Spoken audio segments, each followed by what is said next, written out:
Imagine if beauty itself could become a curse.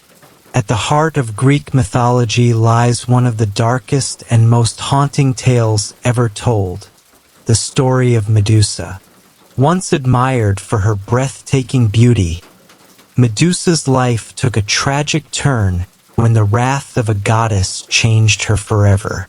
From beauty to monster, she became the most feared figure in all of Greek mythology. Her hair twisted into venomous serpents, her gaze could turn men into stone, and her very name became a symbol of both terror and power. But was Medusa truly a monster? Or was she a victim, punished unjustly, caught in the conflict of gods and mortals? Tonight, we will uncover the untold Greek mythology story of Medusa's curse, a tale of wrath, tragedy, and transformation that has lingered in human imagination for centuries. And before we begin, if you enjoy relaxing journeys into history and myth, we kindly invite you to subscribe to our channel so you won't miss future stories. Also, leave us a comment with your city and current local time. It's always wonderful to see where in the world you're joining us from. Now, lie back, close your eyes, and let your thoughts drift as we explore Greek mythology's darkest tale, the curse of Medusa. In the vast world of Greek mythology, countless stories have been told. Stories of gods who ruled the skies, the seas, and the shadows, stories of heroes who performed impossible deeds, and stories of monsters who haunted the dreams of mortals. But among these tales lies one that begins not with terror, not with violence, but with beauty. It is the story of Medusa. Before she was called a monster, before she became a figure of fear, Medusa was celebrated for her beauty. She was not born with snakes in her hair or with eyes that could turn men to stone. No, she was once a woman whose presence alone could silence a crowd, whose grace and radiance made her unforgettable. Some myths say she was the daughter of the sea deities Perseus and Ceto. Others tell us she was a mortal woman, serving as a priestess in the temple of Athena, bound by vows of purity and devotion. Whichever version you believe, one truth remains constant. Medusa's beauty was unmatched. Her hair was said to shine like strands of gold flowing in the sun. Her skin was flawless, her features radiant, and her presence carried a quiet power that drew every eye toward her.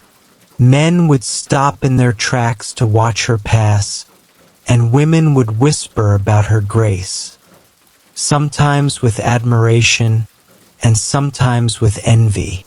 Even the gods themselves, it was said, could not ignore her. But in the world of Greek mythology, beauty was never just a gift. It was a double-edged sword.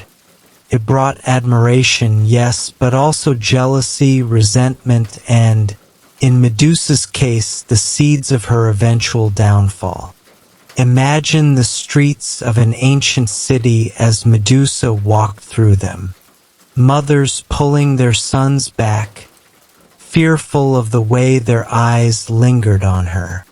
Husbands caught staring, forgetting themselves in a single glance. Poets scribbling verses in her honor. To mortals, she was a wonder. To the gods, she was a spark, dangerous, threatening, and impossible to ignore. For in Greek mythology, mortals were never allowed to rival the divine. No human could outshine a goddess without consequences. Some say Medusa herself made the mistake of comparing her beauty to that of Athena, goddess of wisdom and war. Whether she spoke those words out of pride or whether they were simply whispered rumors carried by jealous tongues, it did not matter. The gods heard, and they do not forgive. Other versions of the tale suggest Medusa was never prideful at all. Instead, it was her innocence that doomed her. For when Poseidon, god of the sea, laid eyes on her, he was consumed with desire. To him, she was irresistible, not only for her beauty, but also because she was consecrated to Athena, sworn to remain untouched and pure. For Poseidon, claiming Medusa became both a passion and a challenge. What happened next differs in the stories. Some say Poseidon seduced her. Others say he forced himself upon her. But all versions agree on one detail. It happened within the sacred temple of Athena, and that single act changed everything. Because in the myths of Greece, gods did not punish gods. They punished mortals. Poseidon walked away untouched, but Medusa was left carrying the blame. Yet before we step into the darkness of Athena's wrath, let us pause here. Let us remember Medusa not as the cursed monster, but as she was in this moment. A woman admired, respected, and adored. A woman who embodied beauty so striking that poets sang of it and even the gods turned their heads. This is the part of her story that is so often forgotten. We remember the monster with snakes for hair. We remember the deadly gaze that turned men to stone.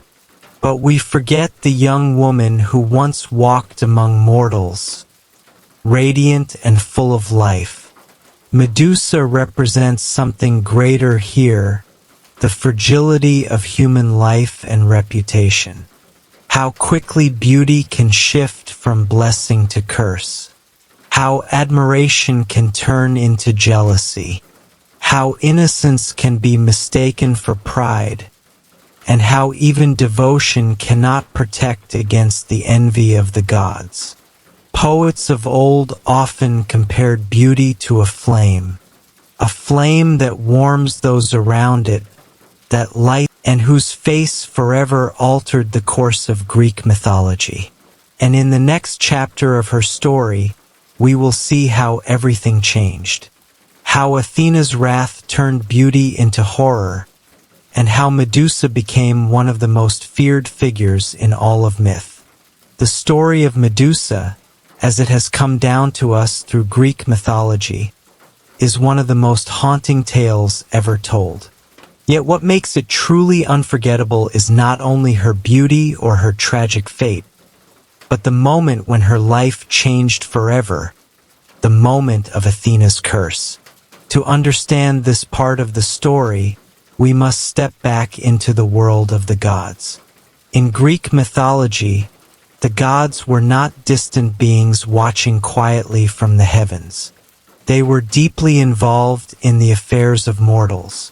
They demanded worship, respect, and loyalty. And above all, they demanded that no mortal, no matter how beautiful, no matter how powerful, ever rise to challenge their authority. Athena, the goddess of wisdom and war, was one of the most revered deities in the Greek pantheon.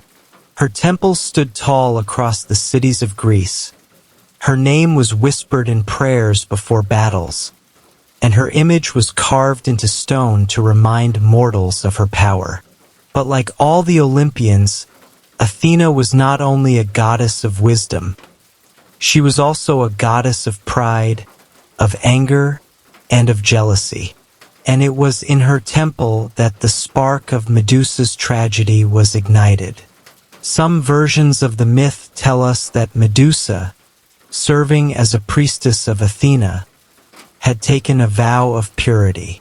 She was meant to remain untouched, devoted fully to the goddess, never swayed by mortal or godly desire. But when Poseidon, lord of the sea, entered Athena's temple, all of that changed. What exactly happened that day is a mystery. Some say Poseidon seduced Medusa with his power and beauty. Others insist he forced himself upon her, a violent act carried out beneath the sacred roof of Athena's temple. But whichever version we believe, one fact remains certain.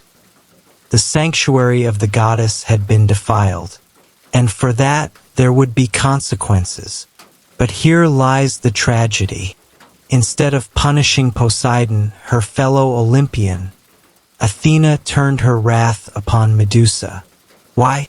Because in the logic of Greek mythology, gods were untouchable. They could commit acts of cruelty, betrayal, and violence without facing retribution from one another.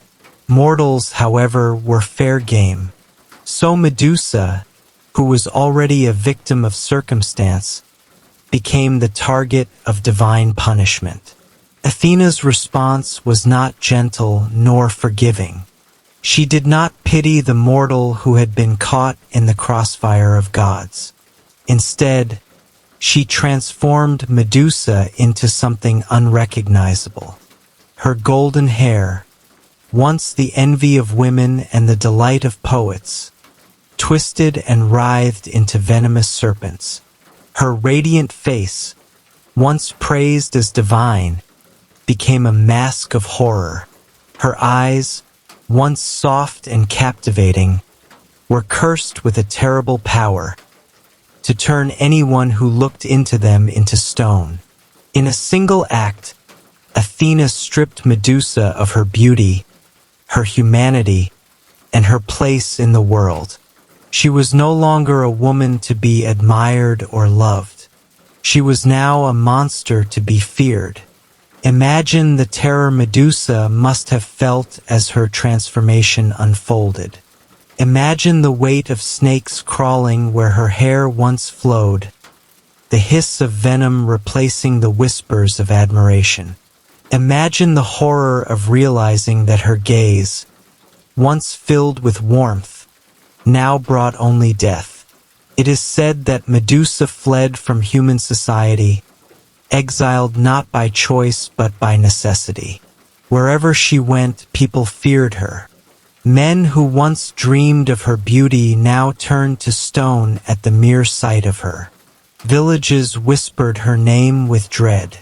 Children cried when they heard her story. And poets who once praised her beauty now painted her as a symbol of fear. Athena's curse was complete. Medusa, once a woman admired and adored, was now immortalized as a monster. But beneath the surface of this myth lies something deeper. Some scholars argue that Medusa's transformation was not merely a punishment. It was also a cruel act of silencing. Her beauty had drawn too much attention. Her presence had stirred too much desire. Her very existence had threatened the balance between mortals and gods. By turning her into a monster, Athena ensured that Medusa would never again be a rival, never again be admired, never again be seen as beautiful.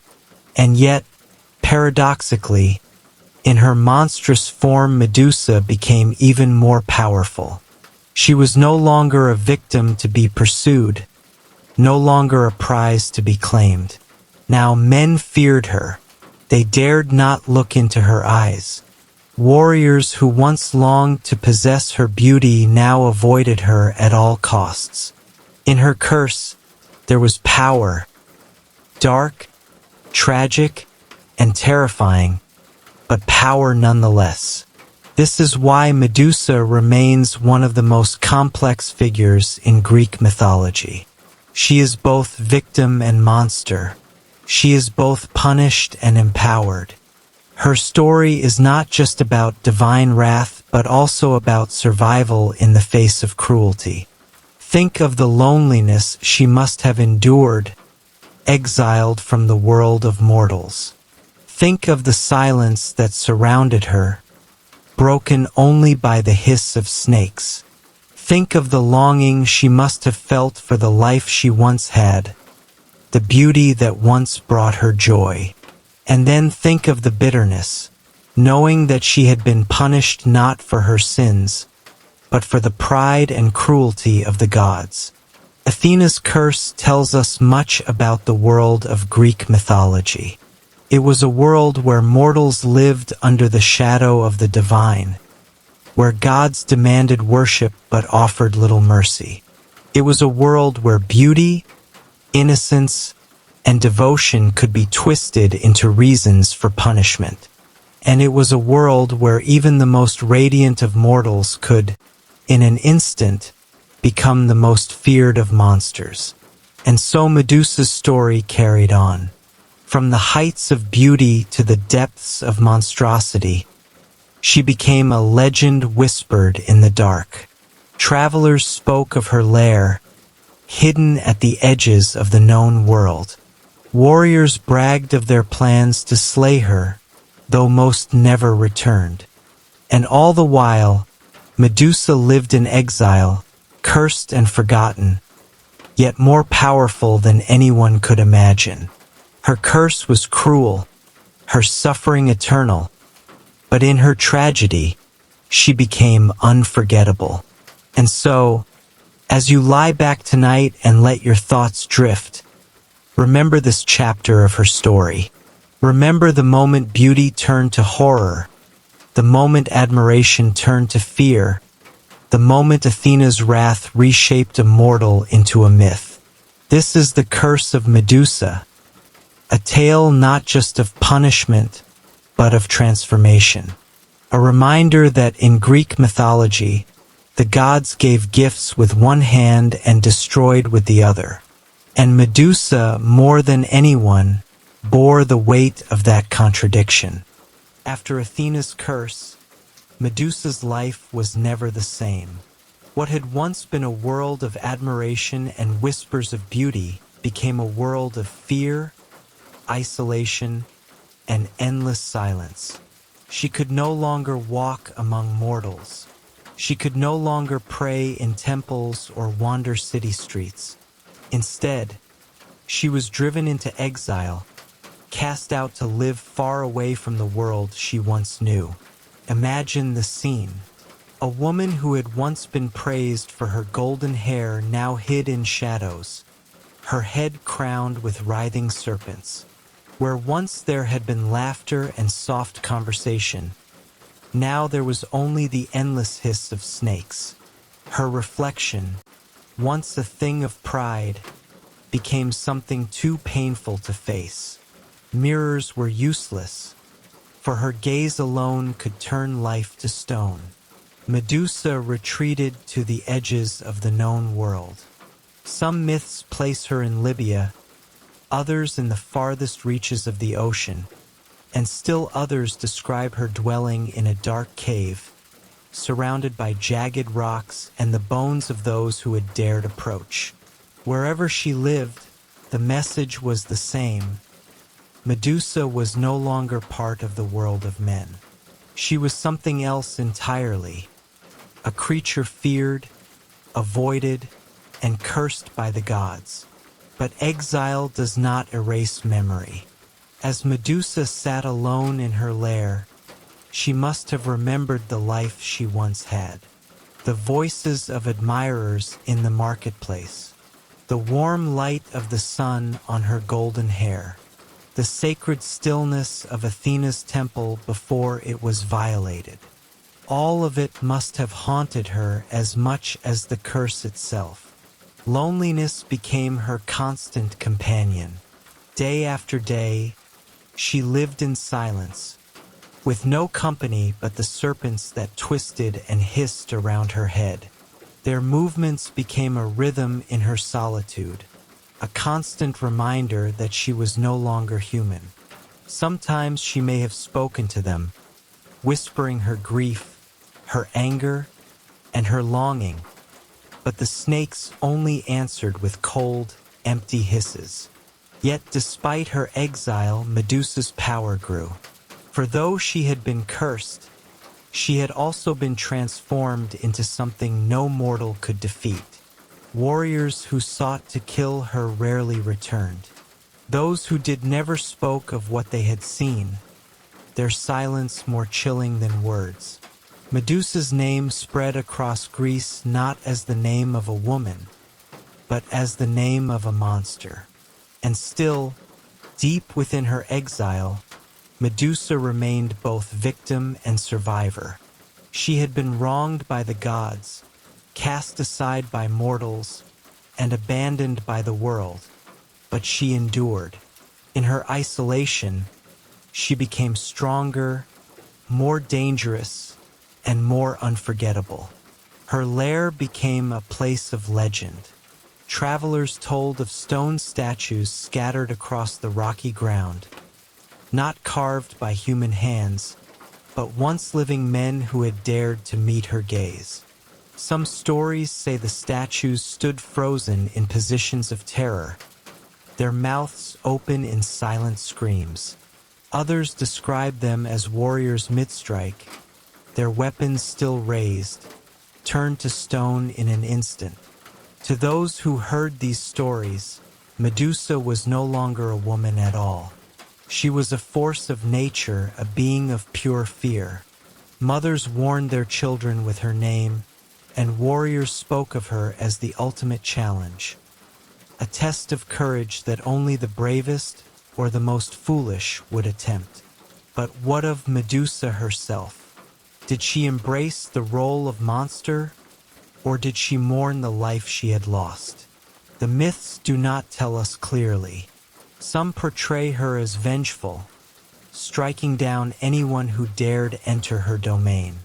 Others hint at her sorrow, painting her as a figure who longed for peace but found only solitude.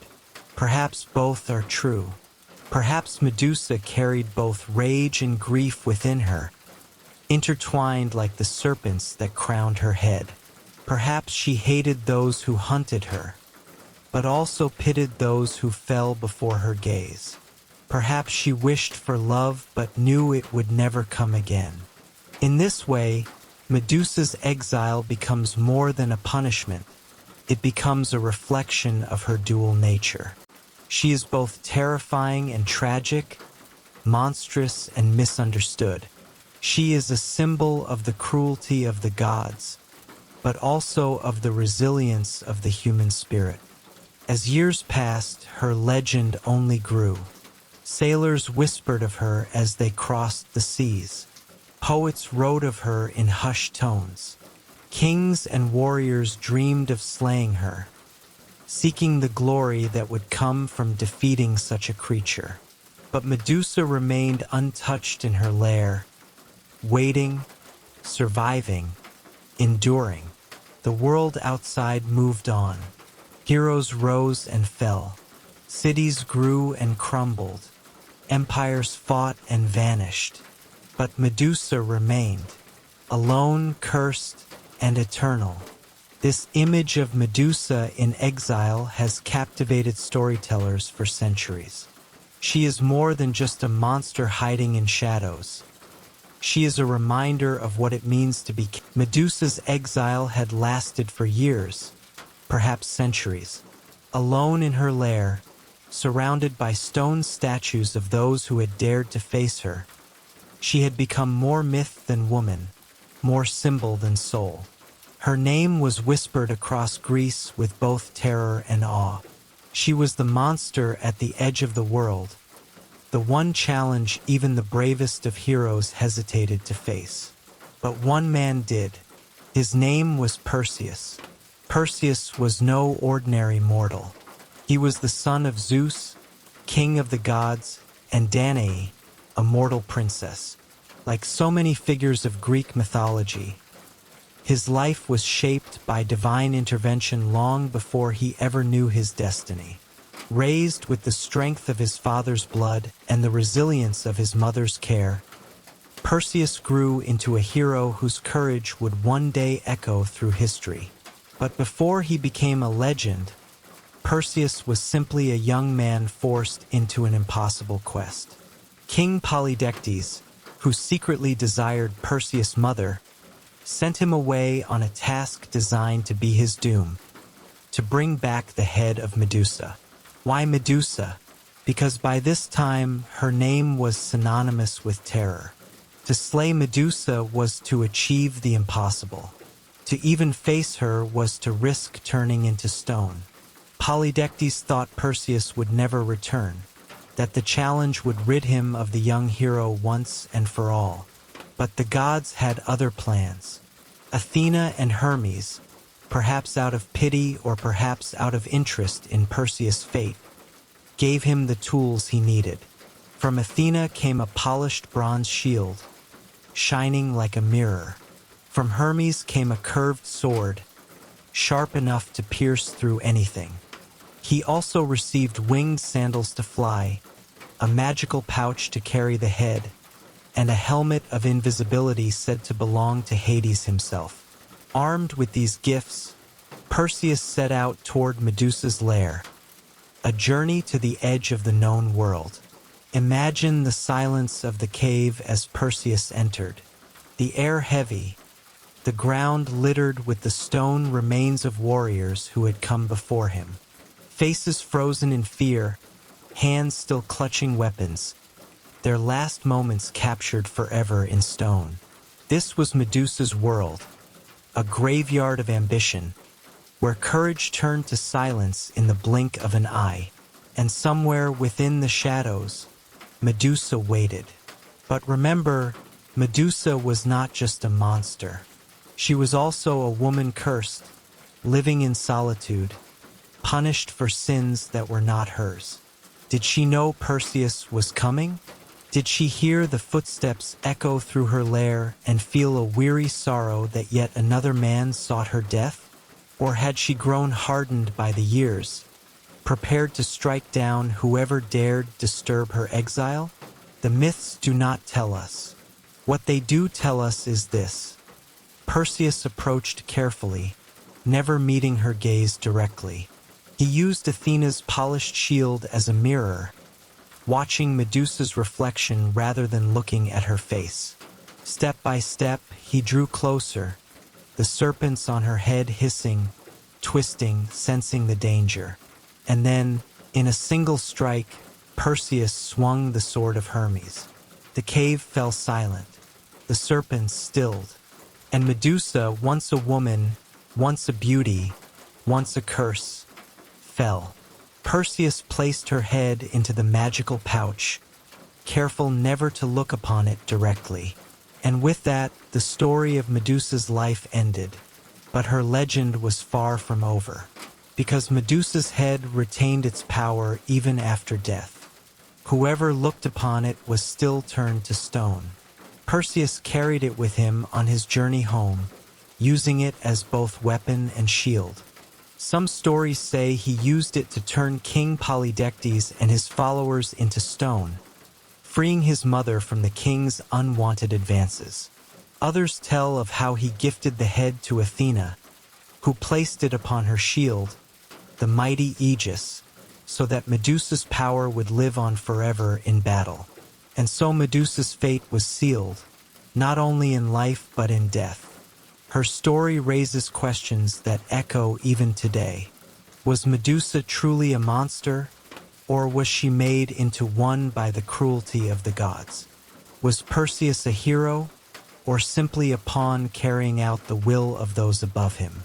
Was Medusa's death a victory for mankind, or a tragedy for a woman who had already suffered too much? Greek mythology rarely gives us simple answers.